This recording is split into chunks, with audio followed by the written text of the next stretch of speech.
Welcome to the Mad and Crip Theology podcast, hosted by Miriam and Amy, which come out of the Canadian Journal of Theology, Mental Health, and Disability. We both live and work on lands that have been homes and remain homes to the Mississaugas of the Credit, the Haudenosaunee, the Huron-Wendat, the Neutral, and the Ojibwe Chippewa peoples and other peoples who have cared for the land.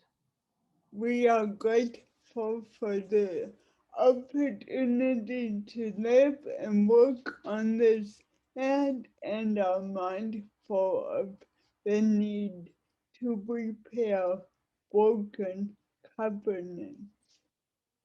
This podcast is an opportunity to model how faith communities can engage in theological and spiritual conversations around madness and cripness. If you need a full transcript, you can find our videos on our YouTube channel. We want to say before we begin that topics and conversations we are raising throughout our time together are often hard. They are hard for Mad and Crip people ourselves, and hard for our families and loved ones. So do what you need to do to take care of yourselves, your bodies, minds, and hearts. And now, here is our episode.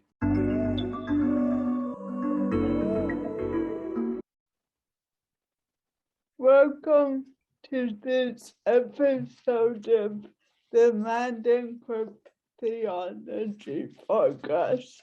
We're delighted to have one of our writers from our spring issue here, Natalie Wigg-Stevenson. So thank you so much for being here.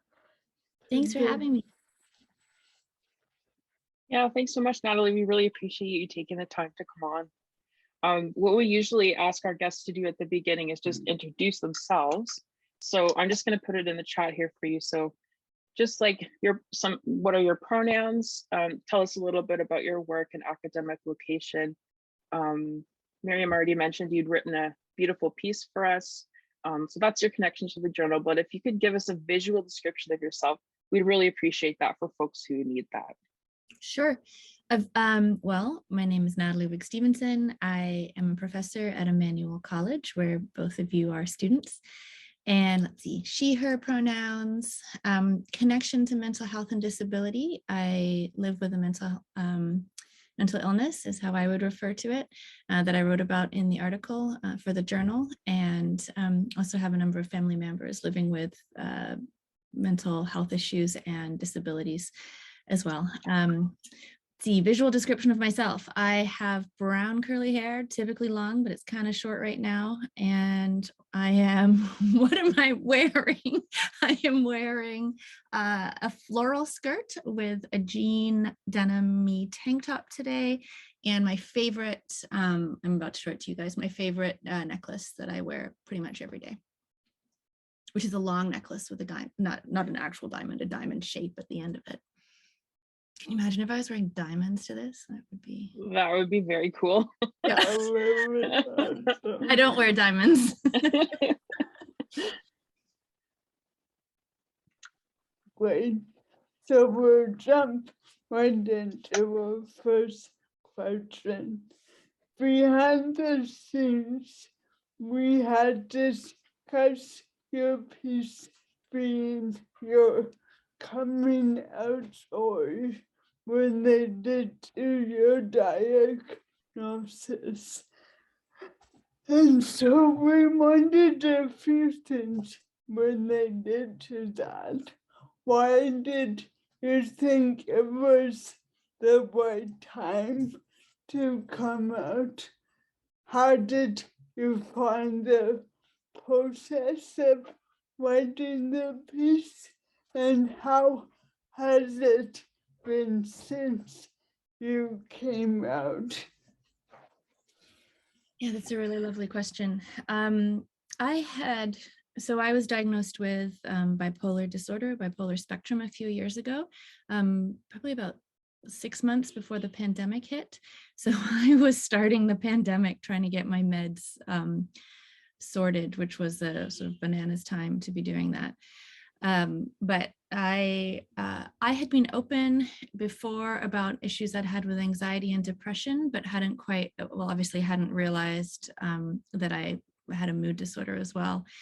And so I don't know, there's a lot of stigma around bipolar. I think we talk openly about, even when my therapist started to piece together that might be what's going on, she kept saying things like, but don't worry, there are doctors and lawyers who are bipolar and they function really well. And eventually I asked her, well, like, why should that make me feel better that people who overwork themselves can even manage to participate in a capitalist scheme when they have bipolar? And so I sort of from the beginning started grappling with what that was all about and why that should be something that should comfort me, or why I even needed comforting. But that kind of a stigma made me question where I should share it and where I shouldn't. I had a few experiences, really. My first, private sharings with people, I had a couple that went really painfully, very painfully, and left me feeling like I shouldn't tell more people. And then, but even so, then with my students, I think it was my students who I started to get the desire to share it with. I don't particularly, I teach around disability studies, but it's not my research area. And so I hadn't necessarily thought I would write about it. But increasingly, I would encounter students who I felt like it would be helpful for them to know it. It could be empowering for them to know, but could never figure out how to share it or who to share it with, or was I privileging one student if I shared it and not another? And so I figured at some point I would write something that would be just the coming out. I feel like it was probably still about 3 years away. And then you guys asked me to write this piece. And I thought, well, I really love my students, so I guess I'm going to give them this story. And it was sort of like, I'm not saying you made me do it. I just felt like it's the right time because it's something that, both of you have helped. We've talked about disability and mental health quite a bit in the times we've known each other. And I think you've helped me think about it more. So it felt right to give it to you. Writing it was lovely. I enjoyed it so much. I thought getting to, you guys invited me into a space of writing at the overlap of spirituality and mental illness. And that's where I live. I don't distinguish between that in significant ways, or like silo those parts of myself. And so it felt really powerful to think about, okay, so how do you write from that mucky space, that messy space, that beautiful space, rather than, and you write kind of crazy. Like, I really enjoyed writing. I realize that's offensive language to some. It's also self-descriptive language to say, write from my madness, write from my crazy. It was a really liberating thing to be able to do. Since it's come out, I have really enjoyed moving through the world, presuming people know. Not like I think a ton of people have bothered to read my article, but I never know when I'm talking to someone that they haven't read it either. And so it's just sort of like, that's my baseline now. And that's really liberating. Like, something in the day that came into print, I got a little nervous and sweaty.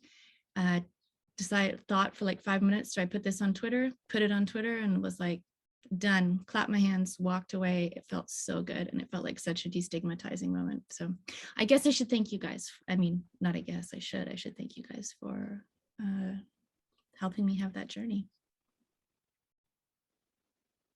And we're so glad that we could, when we were thinking about making this journal, we thought long and hard about it. And I was because I worked for another journal for 3 years, the Toronto Journal of Theology here in Toronto. And so when I was working for that journal, we were I was on a little panel presenting about publishing. And so the editor of that journal said to the students, if you don't like the current climate of the journal, start your own. And I thought, what? We can start our own?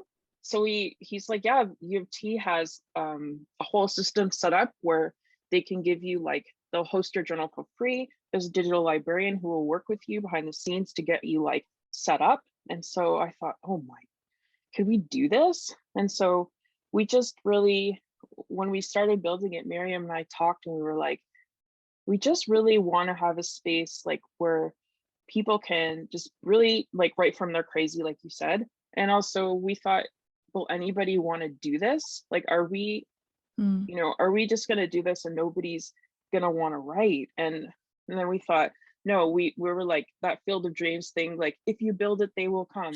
We're like, we're just going to make the space, and it might take a while for people to hear about it or like to be able to trust us enough to like want to, you know, write something for us. But I mean, I don't know, I think at least I have felt just incredibly blessed with the amount of just like beautiful people who've come forward and who want to share these really personal parts of their journey. It's just been really an amazing journey for us for the last 2 years. Yeah. So thank you so much for being a part of it. We really appreciate it. I think the way that you have more creative writing in it as well, and art, makes a huge difference for being able to speak theologically in ways that aren't otherwise possible with academic discourse. And that especially, it's like, was very clear to me I'd want to be in that part of the journal, because I think these questions require alternative genres for writing that don't fit within our conventional modes of communication in the academy. Totally. Yeah. And I think Miriam and I talk a lot about like sort of removing some of that, the scariness of the peer review. Like, there are sections in our journal where you don't have to go through that slaughter, which it can be sometimes. You can just be yourself. We will just publish everything that just be you, you know. So those like the commentaries and the creative spaces where people can really, really do that. We publish almost everything. Yeah. We're not picky. Yeah. I love the peer review process when it's done well. Unfortunately, most people don't do it well, but yeah. So all right, so our next question for you is about medication. So you mentioned in your author's note to the piece that about this concept of the lure of going up or down with your psychiatric medication. So how do you experience the lure? Like, how does it manifest for you? And why do you feel like you need to resist it? Well, because the lure goes in so many, like any kind of, well, I shouldn't say any kind of desire, but as many people experience desire, it goes in multiple directions at once, many of which are competing with each other. So I write in the piece about, you know, there's a lure towards hyperproductivity. My brain, my body need forms of rest that the work I'm in does not really permit. And I could medicate to be able to not need that rest. I could take more to work in less distracted ways and get stuff done and be able to keep burning through.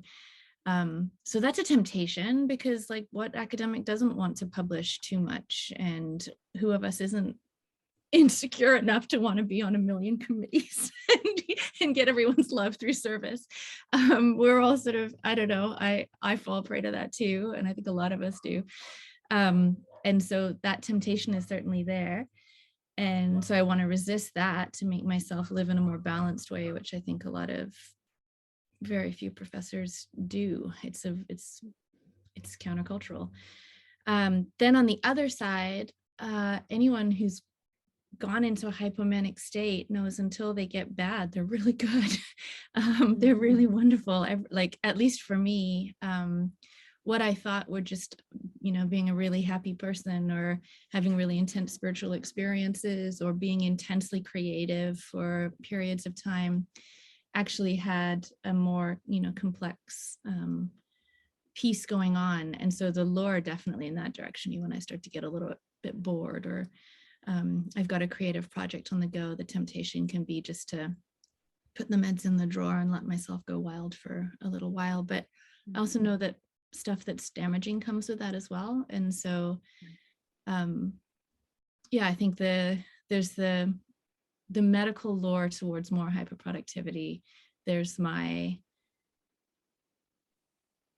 I don't want to say madness lore. I don't know what the lore is that pulls me into wanting to go hypomanic. But there's, with the meds, I have the capacity to figure out what the middle space is and not constrain it too much, I guess. Keep it flexible. Yeah, I see.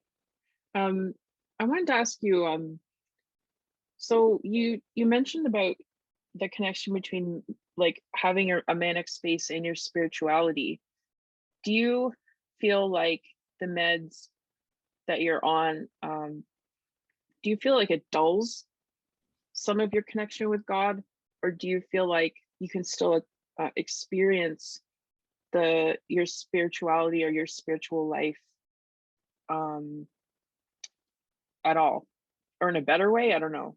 Does it like hinder your experience of God? Or for me it helps, and I know that's not true for everyone, so I want to put that caveat on there.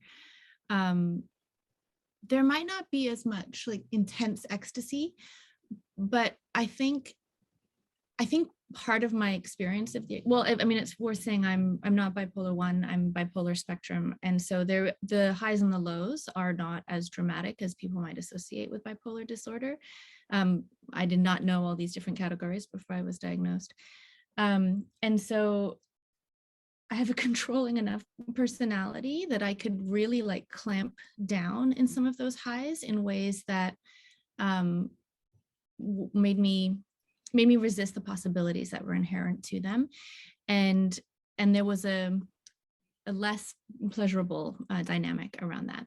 And so while I might not go into those places of transcendent ecstasy quite in the same way, I feel like because I'm on lower doses of my meds, I haven't pushed them up to where have at times been suggested I could go, that actually they've sort of become a safe container for spiritual exploration, and knowing like, well, I'm just not going to spin out of control. Like I have 3 small children. Like that's why I resist the lore. Right. I mean, they found me in the darker times. They found me like on the kitchen floor sobbing and not knowing what to do with me. And there's only, so much trauma I want to pass down to my kids. I don't want to pass any trauma down to my kids, but of course we do. So that's a significant part of the resistance. I want to keep it together for them. I think probably when they're older, I would consider being less careful with meds just to try to explore the edges a little bit more. But for now,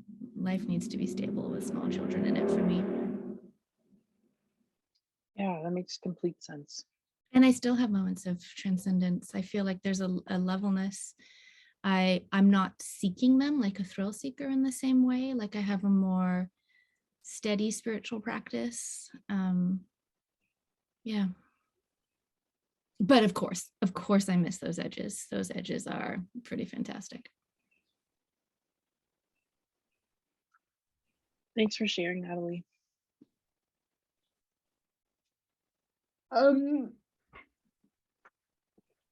We wondered about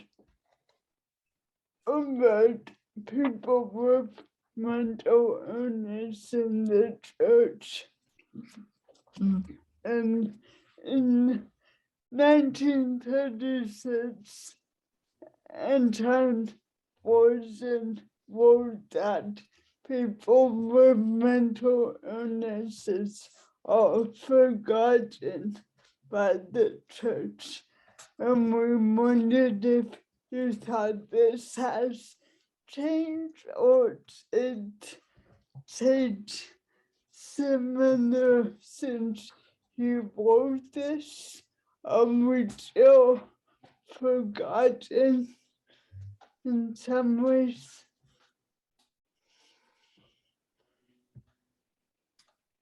Yeah, I don't know if I would use the language of forgotten, I guess. I do feel like in the last few years, at least the churches I've been in, I shouldn't say all churches, but the churches I've been in have been more open to having conversations around mental health.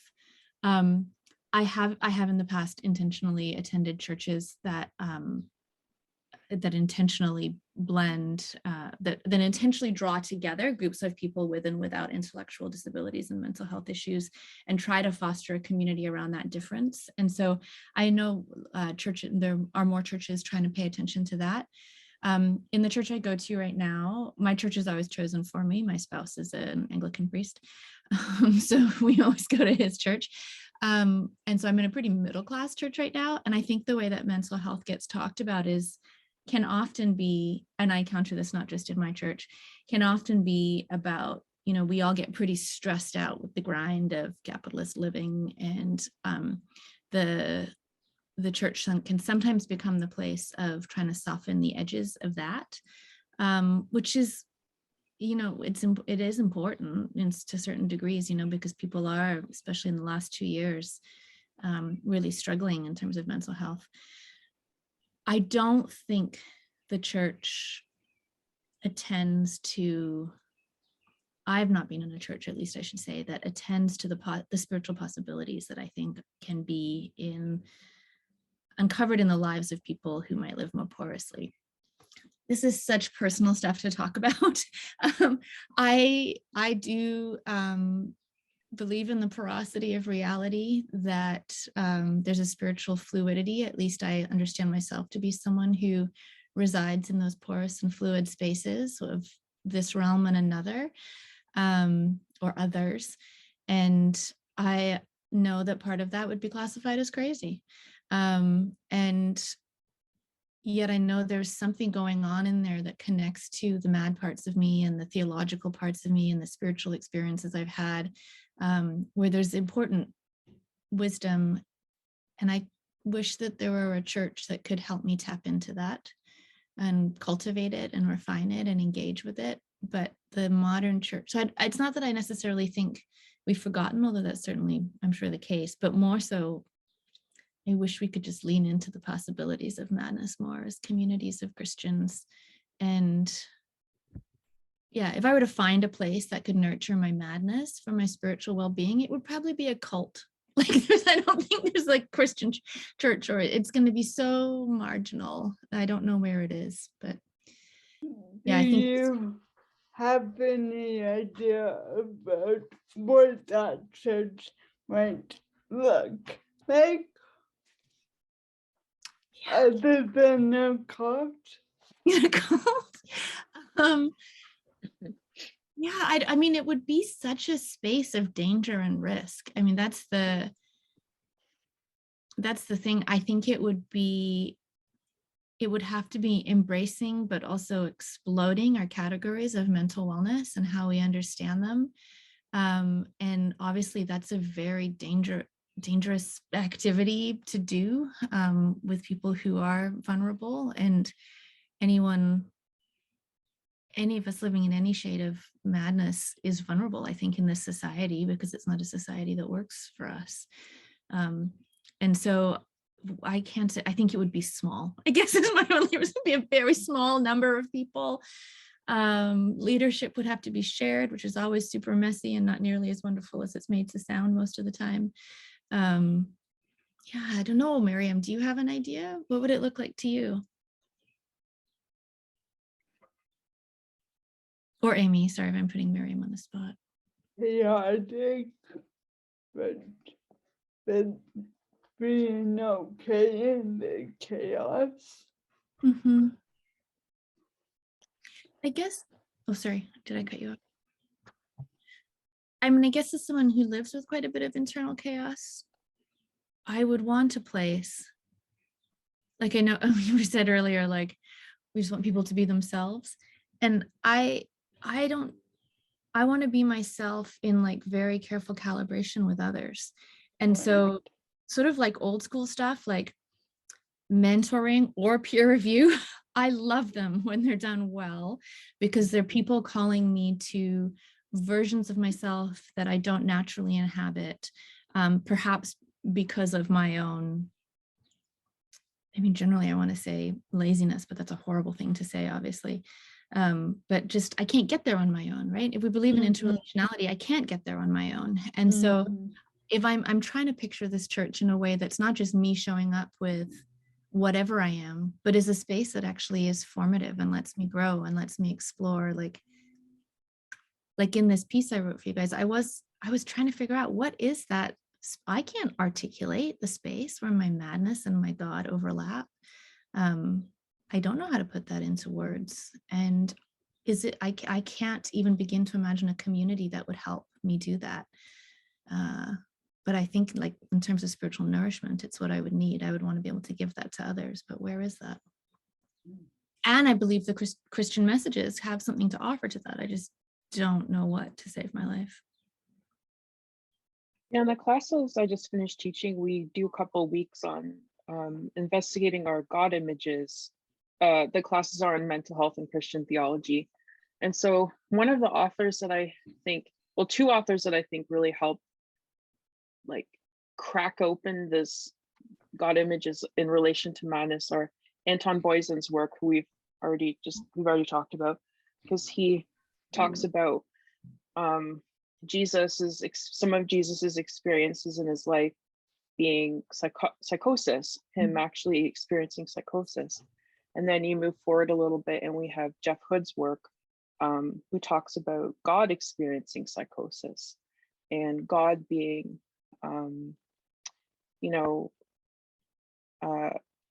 like literally in a psych ward with people who are there. And so these aspects of God, like I puzzle a lot over, like, if we're made in God's image, it's like my own OCD, my anxiety, does God have those things? Like, that's what Chuck Hood is bringing forward. God must have these things. That's the only kind of God that he feels like he can relate to, a God who understands what it's like to be in those places, those mad spaces. And so for some of them, I've watched my students, some of them are very like, oh, this feels like home to me. I've not encountered this before. Like, why didn't I ever learn this before? And some of the students are like, no way. There's no way that God is crazy. Like, God is not crazy. So, and then there's some people who are kind of like floating in the middle. And so it's just been so interesting to see them try to like grapple with, we talked about like Nancy Eastland's, obviously, her disabled God. And so some people will say, God, like, just definitely, God is not using a wheelchair. Like, no way. My God is powerful. My God is omnipotent.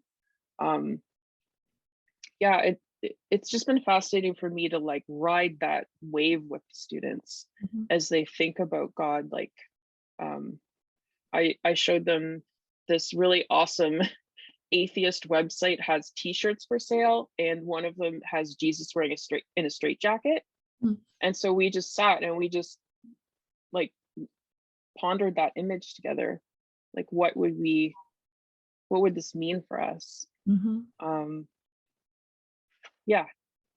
Well, so I think it for me, it would have to be that God for me, I think. I think for me, it's, at least in my own spiritual path, it's somehow that and not that, and all of it and none of it all at once. And I think, I often find this when I'm teaching something that's a little out there with the students, that you get the, yes, this is great, and this fairly open-hearted, not critical acceptance, or this closed-hearted, also not critical rejection. And I kind of like, in my recent book, it's not so recent, it's like over a year old now, Transgressive Devotion, in the first chapter, I give the Father God dementia. And I say a number of times, I'm not saying God has dementia. I don't even know what that would really mean, but I want to explore what happens when we imagine God with dementia, and then sort of roll out from there of, okay, so what does that mean? What does that mean for us, especially for people who don't have dementia? How can we reimagine divine human agency? I reimagine it using pastoral care understandings of attunement and listening and inhabiting each other's spaces and each other's mad spaces, I guess, like going into what if the kingdom of God is God's own like faulty memory at work that we're invited to participate in. And for me, it's important to balance what the power of claiming something like that is, but also what the loss of it is. Like, if I were to think of God as bipolar, there would be a lot in that was empowering. There'd be a lot that would shape how I related to God in terms of caring for that God, learning from that God. But there would also be something in terms of like, I don't want my God to be bipolar, because they might fall into like the pit of empathy to me, and then really we're just in the pit together. And there were moments where I want the omnipotent God who's going to be able to just lift me out of the pit, or just revel in that difference. And so I have found increasingly the image of God kind of language is some of the less, I think it was important for a while, but also is perhaps the less helpful right now, because it starts to collapse us and God rather than hold the tension of our difference in ways that actually make the similarness sparkle more. Did that make sense? I don't know if that made sense. Once I'm talking about a sparkly God, I know that I've hit the edges of my knowing. Yeah, it makes sense. I think maybe I'm like, I think I'm learning from my students learning. I'm learning from my sort of like trying to push them to go to their edges. My edges are being expanded, which has been just such like a wonderful experience. Which is why I think teaching has kind of got its claws in me now, because I'm feeling like it's helping me to just grow and learn so much more. So yeah. I think it's my turn, right, Miriam? I think so. Well, you're figuring it out. I'll just say one thing. I think that one of the disservices we do with our students in theological education, this is just like, I've got to keep hammering on this, is telling them to develop their own theology. I just hate that so much, because it's a static and closed thing. And I would much rather students be taught to deploy a theological repertoire that they've assembled over time. And that's where I think the liberation begins of theology as a spiritual practice, rather than a set of decisions that we make. And so I think the nexus of spirituality, madness, image of God, all these pieces together, they're a repertoire for a spiritual practice of seeking God. And this is where the madness threads, I think, can become really important, because of the transcendent dimensions that take place in them. We're transcending our societal norms. I think we're transcending spiritual boundaries. And so that's the repertoire I want to give to my students. It can be hard to break them out of the binary of do I agree or don't I agree, into like, how do I trope this on my path to truth? Okay, now I'm done. You can ask your next question. I think, Natalie, you and I have talked about this before, or maybe I thought about this after you and I talked one time, but we like in the MPS program at Emmanuel, where we all teach or our students, we talk to our students a lot about defining your own theology. And this is because like the students are working in an interfaith context. Yeah. So often when you're going to visit somebody at the bedside, or you're giving like chaplaincy care in a hospital, you have to be able to like switch and be able to relate to people who are coming from different spiritual backgrounds than you are. So you have to know, like, I mean, I don't know if like what I would talk to the students about when I was helping to teach in that program is like, you know, what do you believe? You do have to really refine that. You do have to know like what aspects of your like the history of your spirituality and your faith tradition you can pull forward to offer, you know, a conversation with others. And then you also have to know like kind of like what isn't your theology as well, like so you can kind of like separate it out. So I guess I know I had some pushback from a couple of other professors on thinking about your own theology, like it was this neoliberal kind of way of thinking about, you know, an individualist way of thinking about, you know, this is my theology. But I think sometimes it can be helpful to think that way, because it gets the students to think like, how do I go out of my own box to be able to care for others who are not like me, who need other, like, who might want a different kind of prayer at the bedside, who, you know, that kind of stuff. Hopefully that makes sense. No, it does. So I think of it as like, this is a pretty cliched example, but it's like the scales in jazz. Mm. My theology is the scales. And I think too often our students can stop at the scales. And what that creates at the bedside is this very closed version of, I believe this person differs from me, I've got to go over here.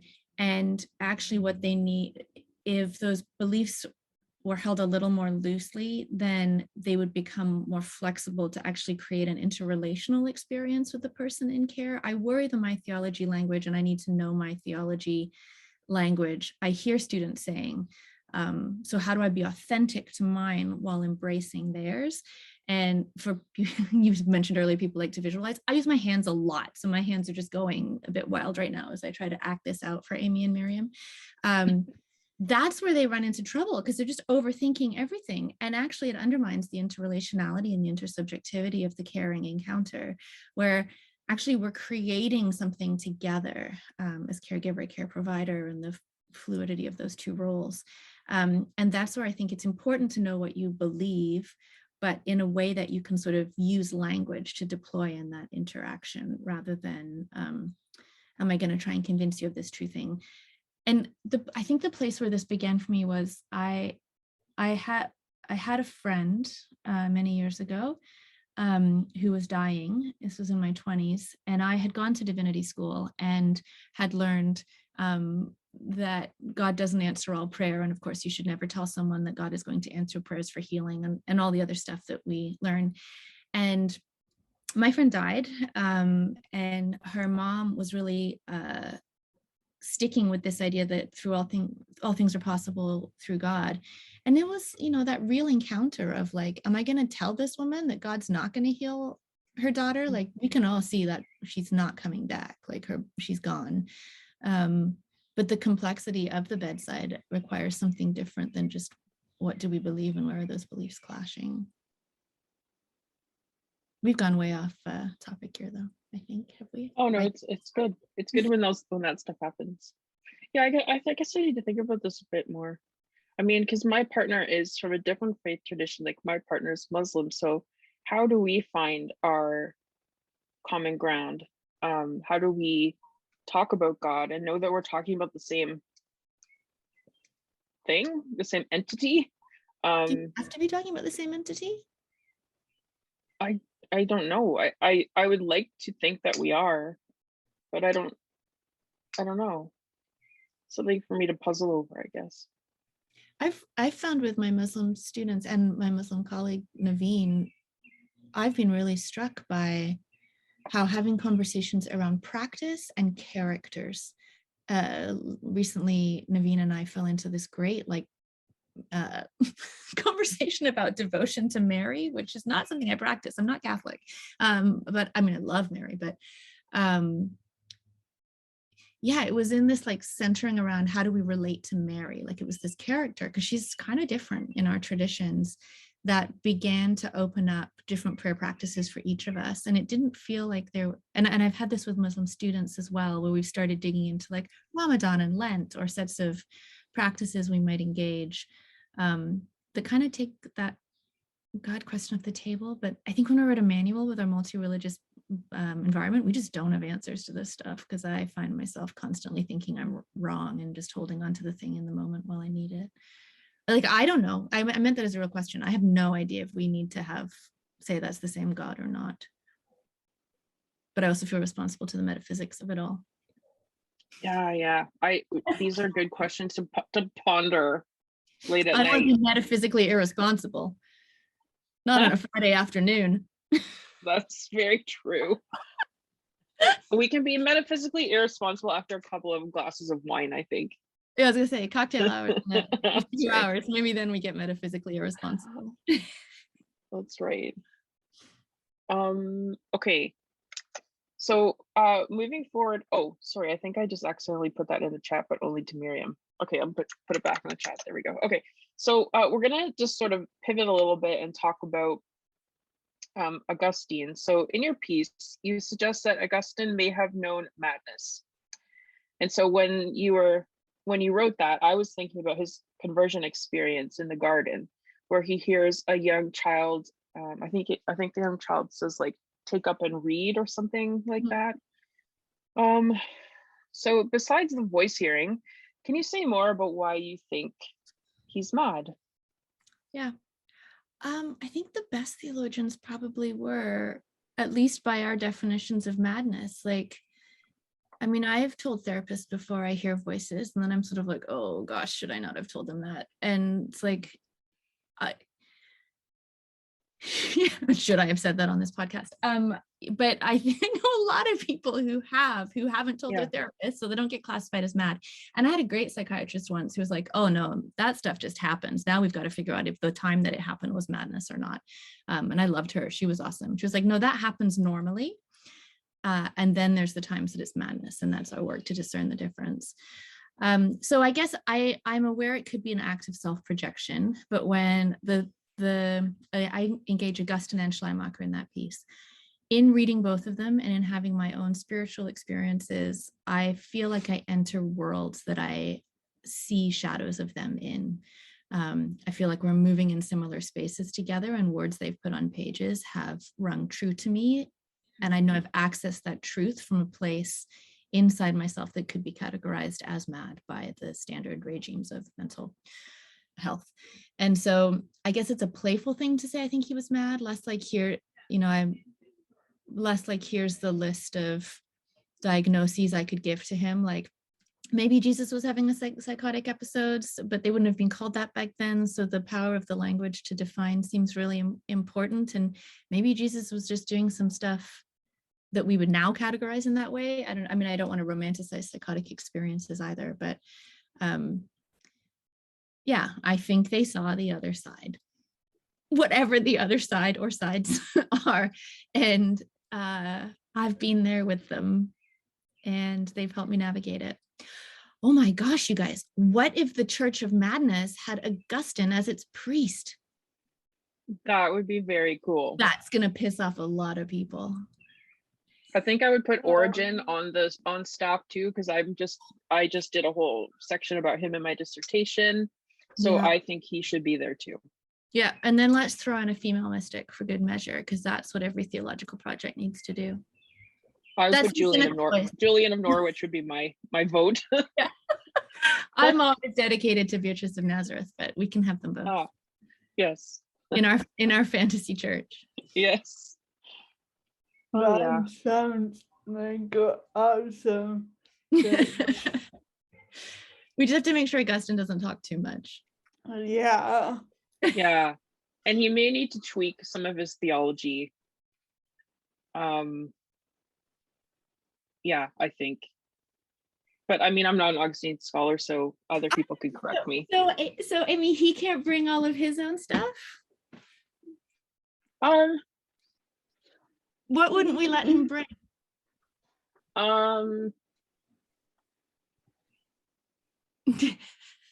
That's a good question. Okay, are we like importing him as he was like in the year 300 or whatever to now? Or has he has he grown and lived and he's still alive and we're putting him in the church? I love that we're entering all the vagaries of time travel. Is this Back to the Future? Or is it Shining Girls? Like, what is our paradigm of time travel? Is he a zombie? Has he lived this long? Yeah. I don't know. You can bring him however you want. Personally, I mean, I had to read confessions for my exams. I like him, but I know I've heard from a lot of women that some of his theology has been detrimental. Of course it has. All theology has been detrimental. So, especially to women. But yeah. Does he have to tweak himself, or do we allow him to come in just as he is? I mean, I guess now I've been publishing long enough that I'm horrified by some of the things I published 15 years ago that I wish I could expunge from the record. So if I can't let him, I can't let 25-year-old Natalie in either. Not that I was 25 15 years ago. I always forget my age. 28, 29-year-old Natalie can't come in either. And so, yeah, I don't know. Let him in. Okay, he can come. If I'm not running the church, obviously I have power issues here. I was picturing this being my church, and I was benevolently sharing the space with a guy twice the 11 that I am. But yeah, of course a lot of stuff he's said has been used in terrible ways. I don't know. I want to let him come in for a minute and like maybe defend himself. Not defend himself. I don't want some guy defending himself, but like I'd like to hear what was going on there and if he'd want to revise. Yeah. For sure. Yeah. This has been such a fun conversation so far.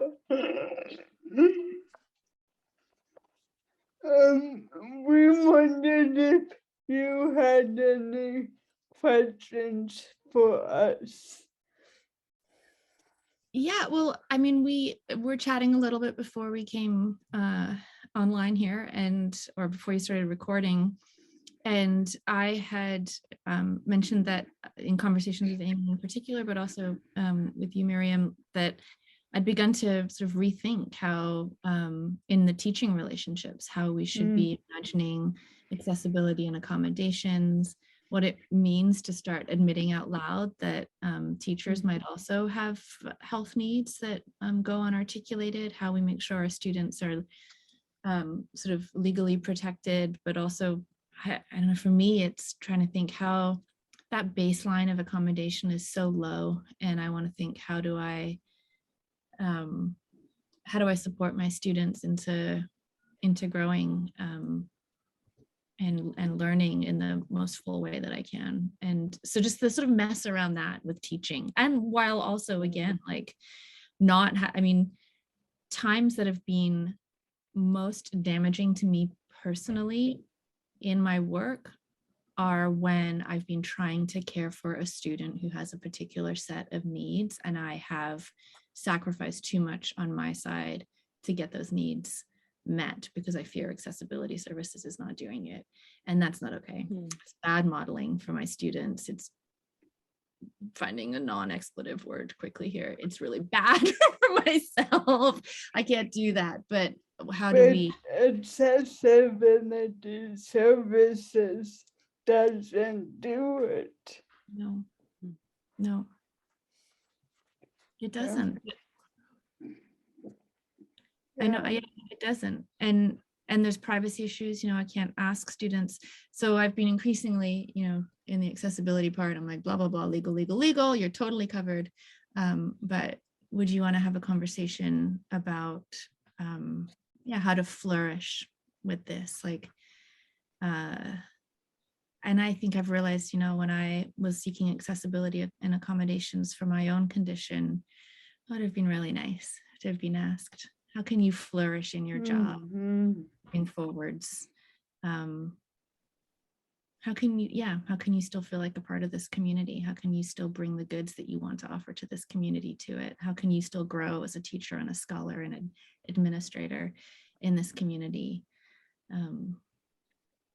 It's not like I wanted to be protected. I wanted to figure out how to still be on my own path in community.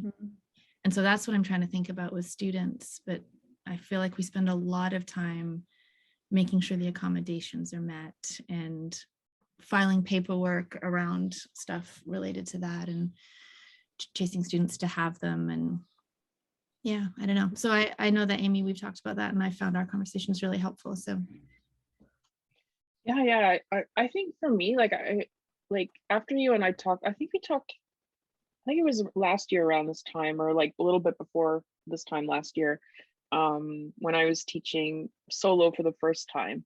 And I feel like I'm getting better at just like asking students, like, is there anything that you need help with right now, kind of in the accommodation sphere? Please email me, and we can always talk about what you need. And sometimes,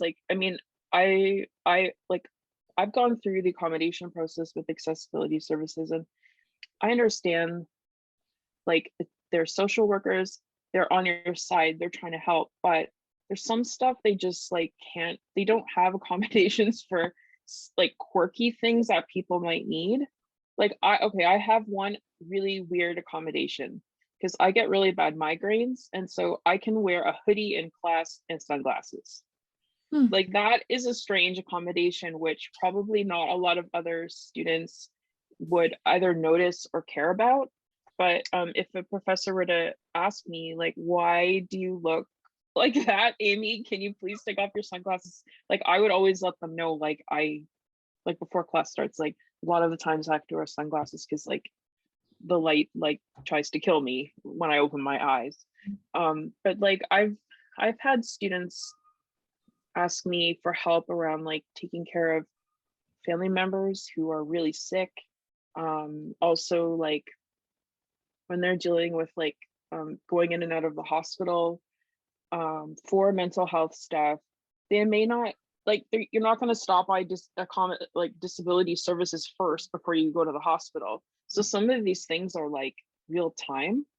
And I think I've really been appreciating that more, like thinking about my own experience as a student and then like being able to sort of like give back a little bit. Yeah, and also trying to be mindful of the balance. Where, like you said, we want to make sure we're like honoring our role as somebody who needs to like move the class forward. So we're following up with them, making sure that the work is done as well.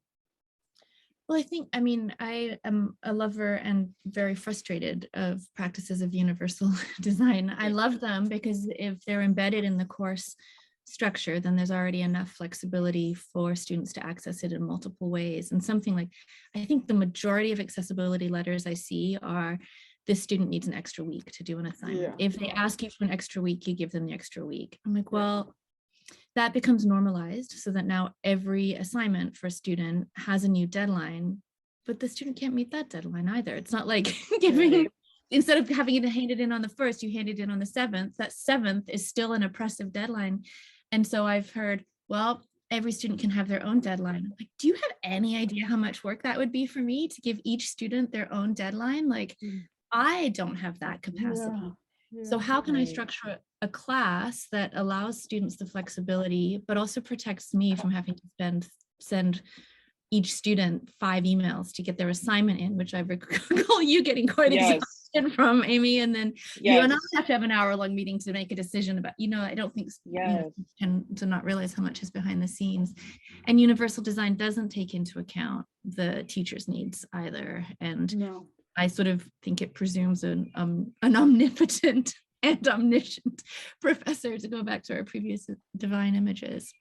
So yes, it's a broken system. And I know that the folks at Accessibility Services are on the students' side. I think that there's a presumption of opposition that we are not.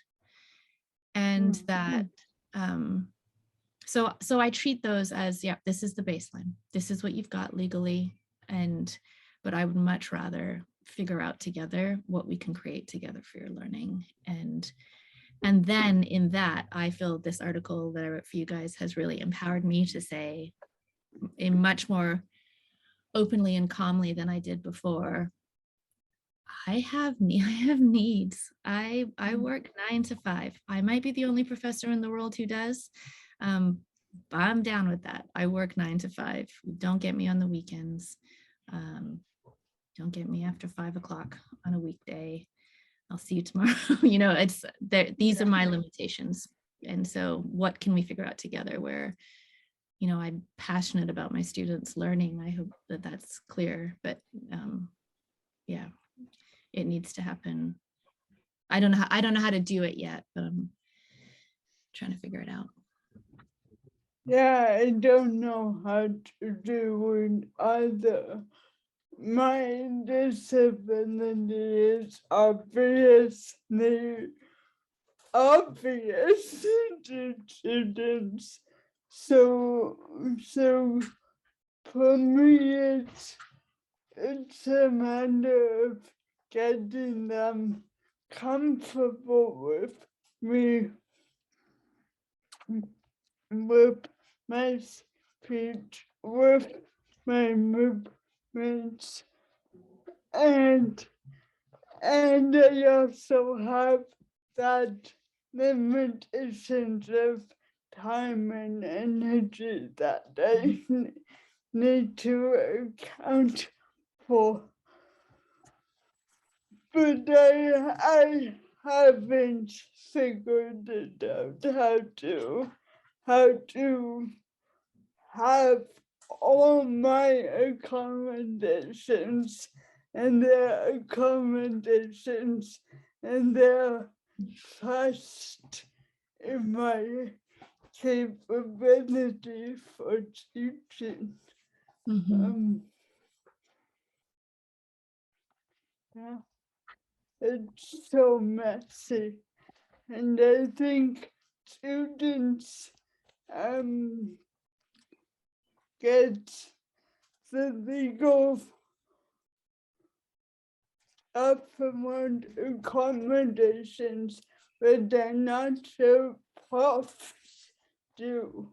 And that is scary for me too, because it would be easier to hire someone who's able-bodied or able-minded rather than me in the church or in seminary.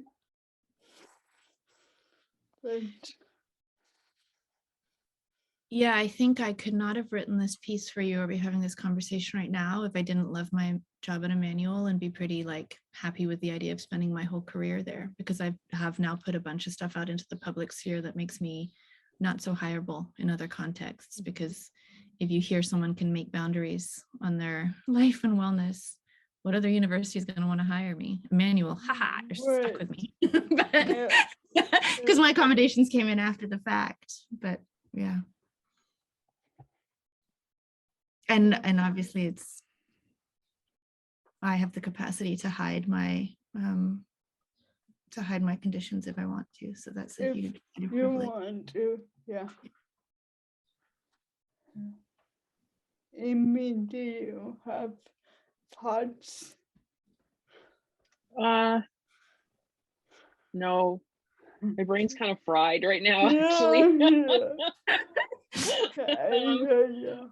I thought you guys were gutsy to schedule this on a Friday afternoon. Yeah, we always do. We usually try to do journal stuff on Fridays just because like the rest of the week, and I think I'm just my brain is just fried because I'm trying to like hurry up and finish my dissertation. So hence the fried. Yeah, that'll do it. Yeah, yeah. Well, we just have one question left. And that is, how do you take care of your soul while you're doing this work? I try really hard every day to get up before my children. I have a prayer practice, a yoga practice, a poetry practice. That's these days. So I get up, I have a Lectio Divina practice, meditation, I do some yoga, and then make a little coffee, and then read a little Rilke while it's brewing. So that's on my good days. I think right now I'm managing that 3 to 4 days a week. I'm trying to get up to 6. I know that I'll never hit 7, and accepting that's good too. That sounds very beautiful. Well, thank you so much for this wonderful, meandering, holy conversation today. I can always promise meandering. It's like my spiritual gift. Not staying on topic. It's very nice. Yeah. Yes. I enjoyed this. Thank you. Thank you.